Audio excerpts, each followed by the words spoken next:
So I'd like to welcome everybody here to listen to Natalie Armstrong, who is going to talk to us about her involvement in the Paris 24 Olympics. She is one of the lawyers for Paris 24, and she's going to describe a little bit about how the legal structure is set up between the various entities that are putting on the games. And then she's going to delve deeply into the sponsorship area, which is her area of expertise, and tell us a little bit about her experiences in the games, some of her challenges, and some of her successes. But in the meantime, Natalie, maybe you could give the audience a little bit of description about how you got to this job that a million girls would kill for, or guys. Hi, everyone. So I'm Natalie Armstrong. So yes, I've been working for Paris 2024 for the past 5.5 years as head of business and legal affairs. So in charge of basically anything to do with revenues and the games. So ticketing, hospitality, sponsorships, licensing, and broadcasting. I came to work for Paris 2024 back in February 2019 after nearly 12 years working for the Walt Disney Company. So my hiring was actually quite unusual because at the time, Paris 2024 was a small entity under 100 people. And I was very simply hired after a LinkedIn approach. So I just got a message on LinkedIn and just had an interview, and that was it. Very simple. Amazing. Sometimes it actually Yeah, works that way. sometimes it happens. So when we were talking yesterday, preparing for this, you kind of described the legal structure and the different entities involved. So I think the audience might benefit from getting a good understanding of how that's working, if you wouldn't mind sharing that. So Paris 2024 is the organizing committee for the Olympic and Paralympic Games that are going to take place in a few days' time.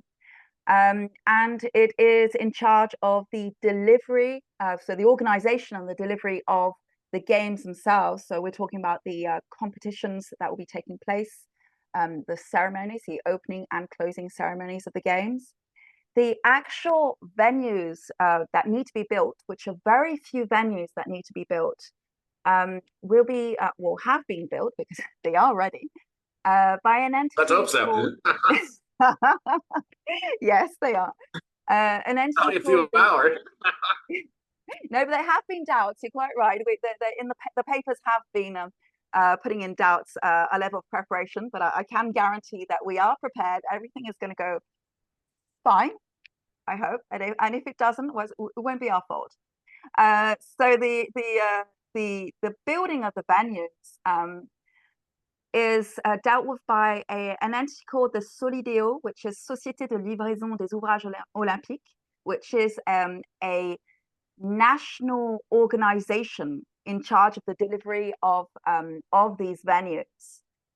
So they are only in charge of building these venues, and then once they're built, for example, the village or the aquatic center, then the keys are given over to Paris 2024, and Paris 2024 manages the venue.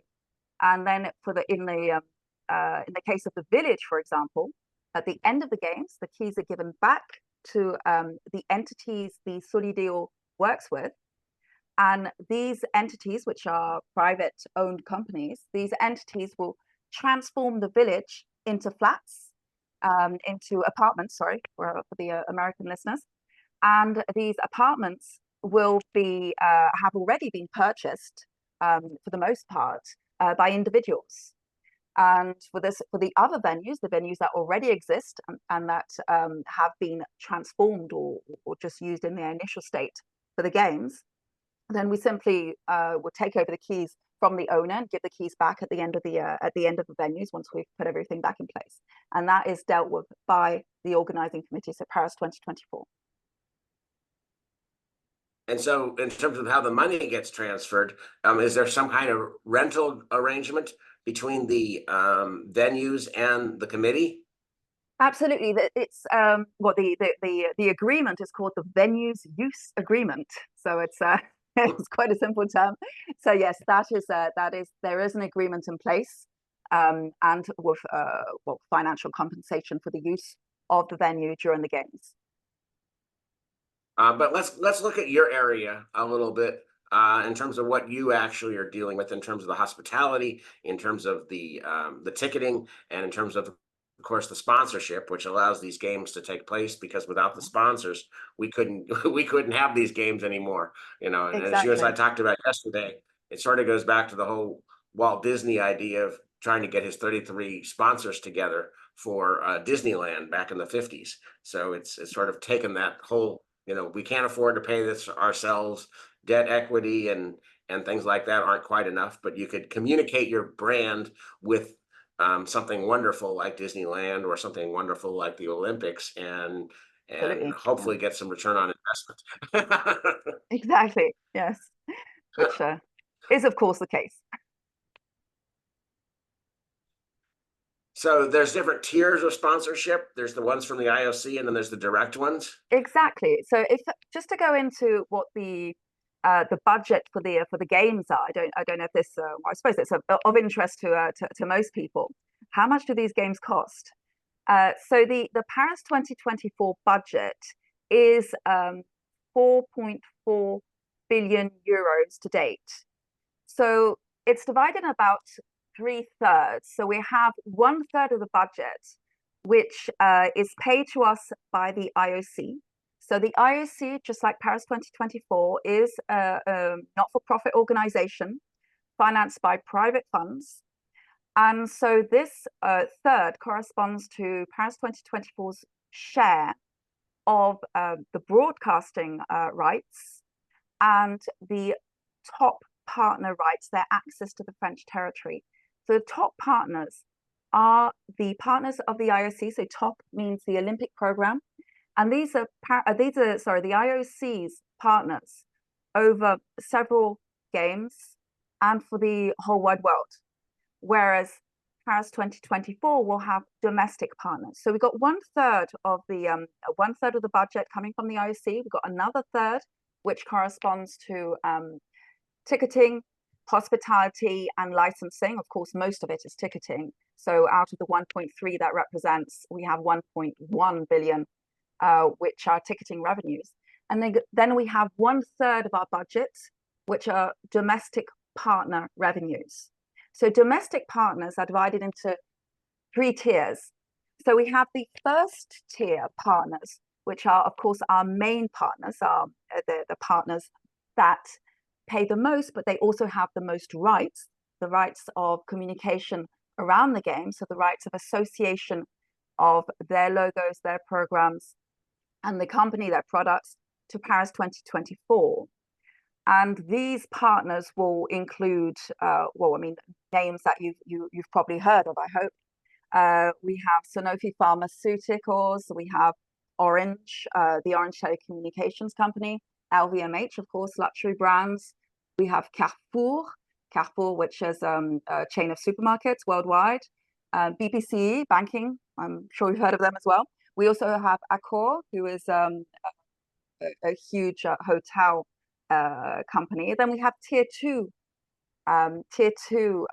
sponsors, including Danone. You've probably heard of Danone. They make a lot of yogurts. PwC, PricewaterhouseCoopers. Yeah, you must have heard of them. Arcelor, I hope so. ArcelorMittal, which is an Indian company. Yeah, we have Decathlon. You might have heard of them in the sports industry. They have huge stores selling sports equipment to individuals. Cisco, American company, and then we have French companies like Le Coq Sportif, who will make the equipments for the Paris, the French Olympic and Paralympic team. And then we also have tier three entities. So tier three companies which are our official supporters are smaller. Well, they have less rights. I'm not going to say they're smaller companies because we do have quite a few large companies in that. But we also have some much smaller companies. We also have some startups in these tier three supporters. So we have big names like Air Liquide, which you must have heard of.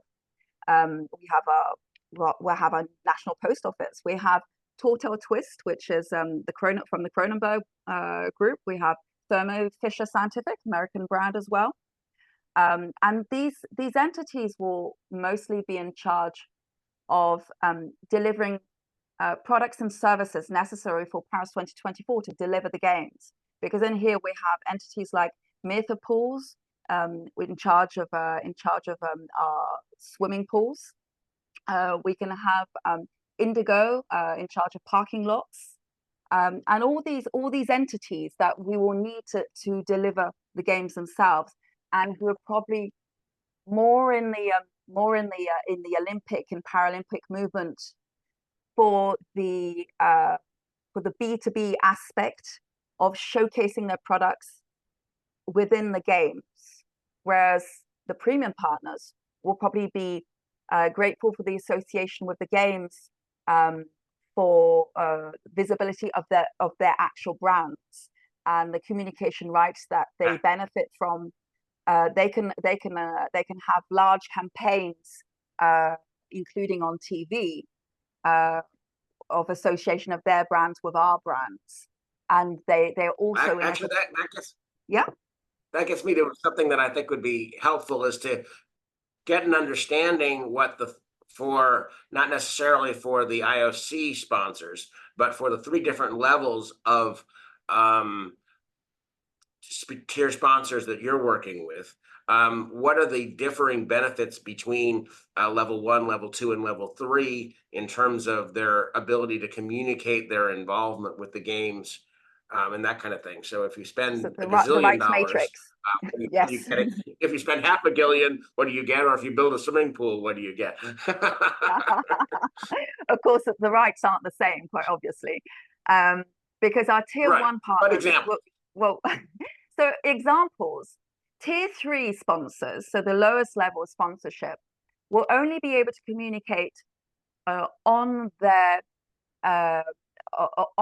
own pages on the social networks and on their website and on their products showcased at the games, but in a very small manner. The size of the logos will be very small. I mean, this is measured, of course, before putting in place, so that they will have quite a small visibility to the public eye. But of course, they will have visibility on a B2B level, because people will know that they will have brought in the product and service, and a lot of them have been working with the games for years. For example, RGS Events, Metapools, Airweave. Airweave is a Japanese company in charge of the beds at the Olympic Village. So the athletes' village will have the same cardboard beds they had in Tokyo. So this is this is something that was talked about a lot in Tokyo, these cardboard beds. But we found they were solid enough and great value. So this is what the athletes will be having. Was there an issue that some of the beds were too short? No, they a lot of these beds will be, well, we have part of the beds that are regular size beds for the regular size athletes, and then the larger athletes will have custom made beds. We have there is they have been measured, and the beds will be made just for the customized to the size of the athletes. Yep. It's great. That's impressive. It is. It's a great company. So to come back to the rights matrix, we have the premium partners who will be able to communicate, as I said, having with TV campaigns. They will benefit a lot, or they have benefited a lot from ticketing. They have access to a large panel of tickets before anyone else, hospitality packages as well, and also they will be seen on all Paris 2024 communications, or nearly all of our communications, depending how small or large they are.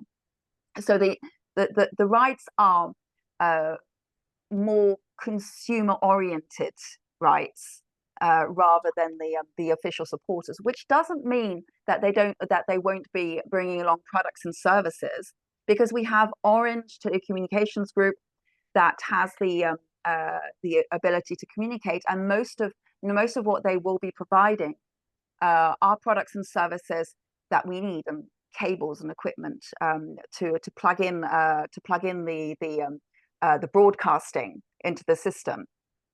So there is no absolute rule. It's just generally the official supporters will be the ones bringing in the products and services more than the premium partners.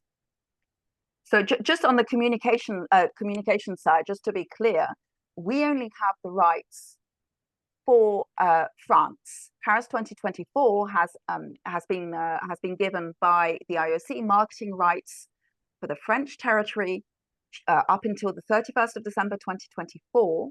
So partners will only be able to communicate in France up until that time, and only in their category, because a partner will has only been given marketing rights within a certain category of communication. So for Sanofi, it will be pharmaceuticals, LVMH, luxury goods.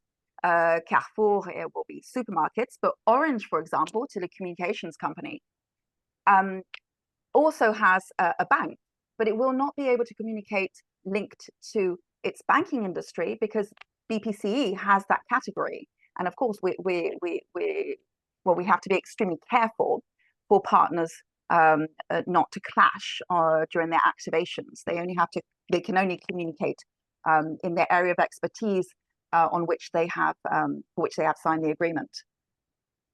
So for example, Orange could advertise, we're the official Paris sponsor for the communications, in an ad for Orange Communications. But when they do an ad for the Orange Bank, they couldn't say a word about the Olympics. Exactly, that's absolutely forbidden. And you'll have the same for Danone. Danone, which some of its activities would clash with the top partner, Coca-Cola. Menu as a top partner. Menu, well, they're very well known in China for milk, and so we have to also be very careful how they communicate with yogurts. And have you gotten calls from sponsors saying that somebody's transgressing my lines here? we actually have a department in charge of making sure that does not happen. Well, that's good, because you'd rather be proactive and not get those phone calls. Exactly. It wouldn't be very pleasant. And we have to keep our partners happy. I mean, we're talking about. Yeah. Sorry, Casey. No, go ahead. No, I was just saying that partners are entities that want to be associated with the Olympic and Paralympic movement, and they are accepting to be associated. Of course, it's good for their image, for their brand, but they are also supporting the Olympic and Paralympic movement, and we have to make sure that they're happy, so they will continue supporting the Olympic and Paralympic movement throughout the years. And so we have to make sure that they feel that they have received the amount of rights that they paid for. So it's extremely important that all this goes well and smoothly, because this is what allows the Olympics to take place. I mean, the Olympics, of course, there's loads of marketing around the Olympics. We talk a lot about the ceremony, but it is first and foremost competitions between athletes in the whole wide world coming together in one territory to compete against one another. And that's what we need to remember. It's not just about the big bucks. It's about making sure athletes can come in the best circumstances possible to compete one against the other. And it's thanks to the sponsors that this can actually take place, and the broadcasters as well, obviously.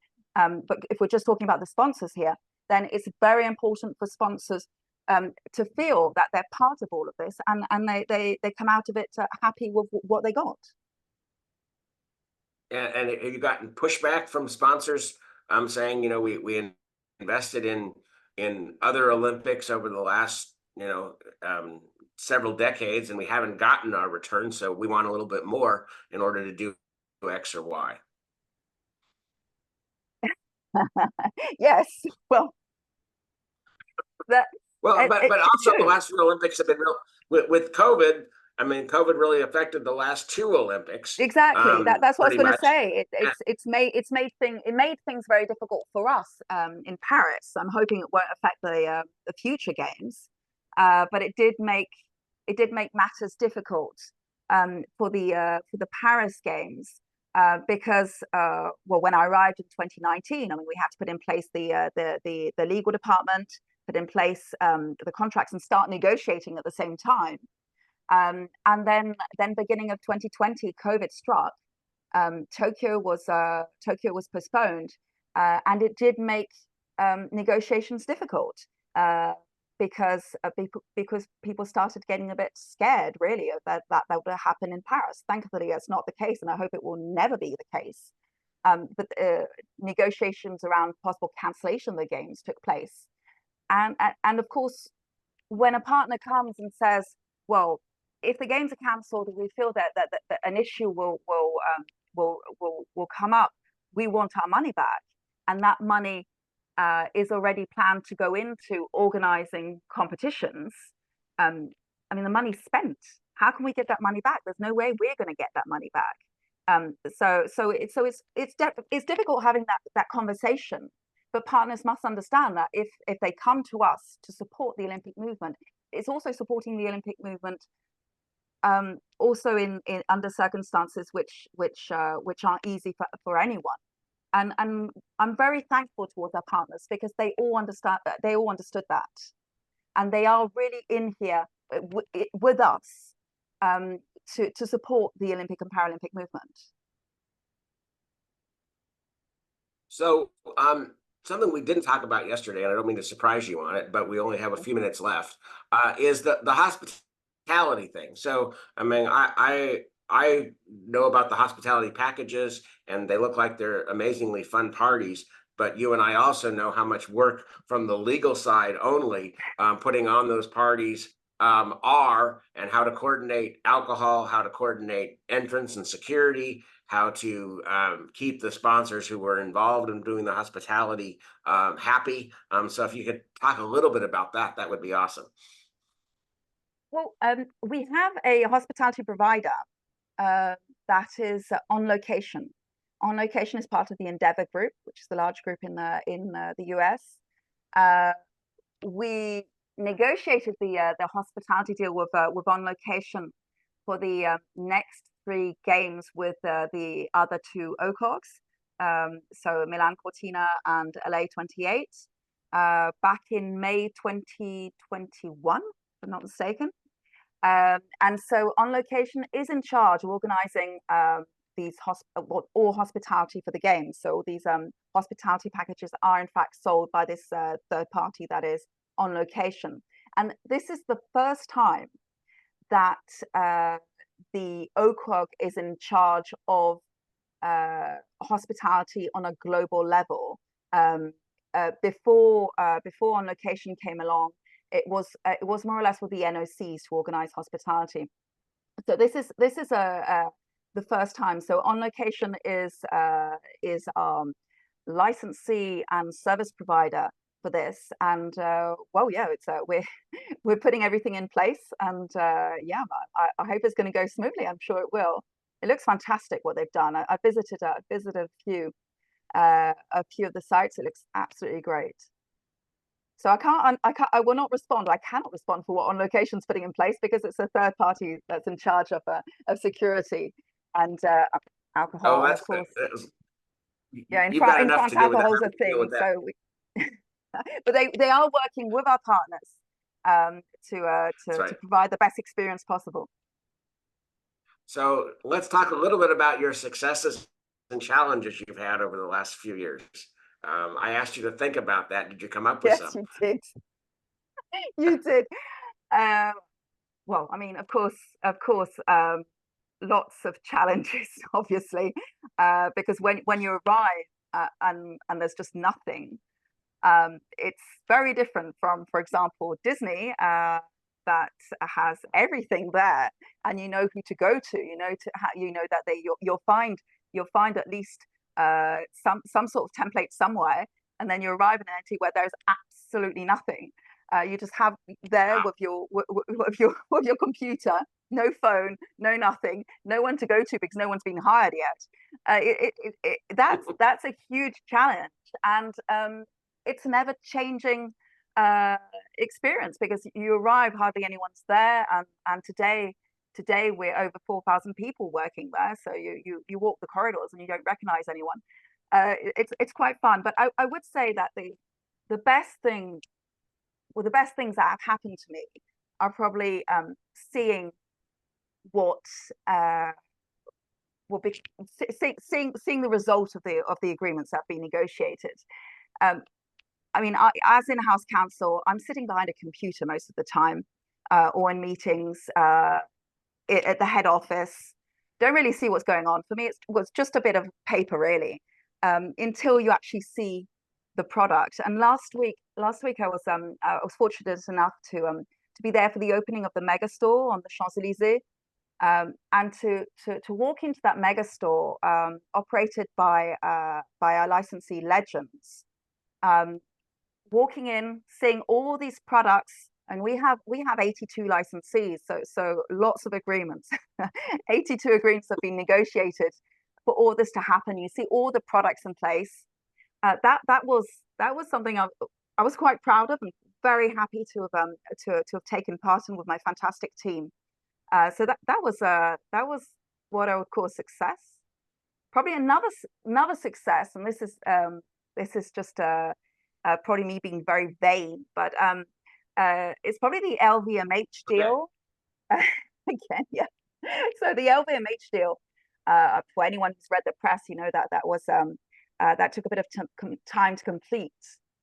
And at the announcement of the partnership between LVMH and Paris 2024, Antoine Arnault, who is the general manager of LVMH, made a speech, and he mentioned me by name in his speech. So once again, in-house counsel, not much recognition. Usually everyone forgets us. And Antoine Arnault mentioning my name in front of a lot of people, journalists, my name amongst many other names. I mean, rest reassured. It was a moment where I felt that I had actually achieved a signature of a great deal. So yeah, so those are probably Congratulations. yeah, thanks. Two things that will have marked me these past few years. Oh, I know. The other thing that I wanted to talk about, we talked about how the sponsors are involved with the athletes directly and how we're encouraging that True, to take place. absolutely. So let's talk a little bit about that. That's a great aspect. It is. It is. Our partnership agreements uh, mention the fact that our partners must support athletes individually. Uh, so supporting athletes means signing a sponsorship deal, for example, with an athlete, and so uh, a tier three partner will have to sign at least one of these deals with an athlete to support them, because you know that a lot of athletes, well, not everyone's Teddy Rina. I mean, a lot of athletes don't. I mean, they have to keep a day job to be able to buy the equipment. Trainings will take up a lot of time. You have to fly far away sometimes to take part in competition. So all of this costs a lot of money, and so athletes need individual support from sponsors. So we encourage all of our sponsors to sign these agreements with athletes. So tier three sponsor will need to sign at least one, and then of course official partners, or tier two partners, and premium partners, tier one partners, will need to sign more than that. And we did get a bit of pushback from some of these partners who just didn't really see the point. Um, and then they talked about it internally, and a lot of them actually realized that they were already supporting athletes. and that the Oh, company just wow. had, yeah, that the company just had didn't communicate about this. But they were already supporting athletes, and some of them who were reluctant finally decided to set up a team of athletes and sign agreements supporting maybe 10 athletes and communicate around this. And of course, it's a fantastic opportunity for companies to communicate around athletes and around supporting the athletes and what the athletes do. So that was a great success for us to raise awareness on these athletes and the need to support these athletes and procure these athletes a bit of visibility and a bit of money to pay for their equipment and competitions. That's awesome. So, in closing, I want you to take yourself out of the general counsel role a little bit and put yourself as number one, an employee of Paris 24, and then step even further back. What's it like to be a citizen of the city of Paris right now? What's going on there? And we've only got a few minutes, but you know, tell tell us what's going on. Well, politics aside, um, Yeah. the city of Paris uh, has been branded Paris 2024. So we have branding in the streets everywhere, and I mean, you can't walk. I mean, I can't walk for more than 2 minutes without seeing some communication from a partner somewhere or other. So I'm really enthusiastic about the games coming up because I can actually see it coming to life all around me. People are talking about it more and more. I mean, for anyone who know the French, they know that French can be are quite skeptical about things. We've heard. And yes, but um, I feel that people actually want to go see the games, and people buying tickets. I saw that even the Paralympics that it was a bit difficult for the Paralympics to sell tickets because people don't really know what the Paralympics are. Um, uh, but now tickets are being sold as well for the Paralympics, so that's absolutely fantastic. And schools are enthusiastic about the Olympics as well. I mean, I have 3 kids, and in all 3 schools, the Paralympics have been on the program. They have been going to special events organized for the Olympics. So that's absolutely fantastic. And I've also discussed a lot with people who work for our sponsors at events, and these employees of sponsors are extremely proud of being part of a company that has sponsored the games. So that they're talking about it extremely enthusiastically, and I think they feel that their company has also done something for them, not just for themselves, not just for the brand, but also for the employees of the company. And that's something Paris 2024 also encourages quite a lot to um, to, to share this, to share with the employees of the company. And I feel that has been a success as well because people just talk about it in such an enthusiastic way, and they're so happy to have met athletes, so happy to actually be part of what's going on, that they sort of forget, well, the other problems we're having at the moment, the economic issues in France, political issues, and so it's really quite uplifting, I would say. Well, that's awesome. That's super to hear. Well, I want to thank you so much for your time. I look forward to seeing an amazing set of games and seeing Me all too. what you've done come to fruition. And congratulations on all those successes. It means a lot to the Thank you world, very and we much, appreciate Casey. it. All right. Well, thank Thank you. you. You have a great day now.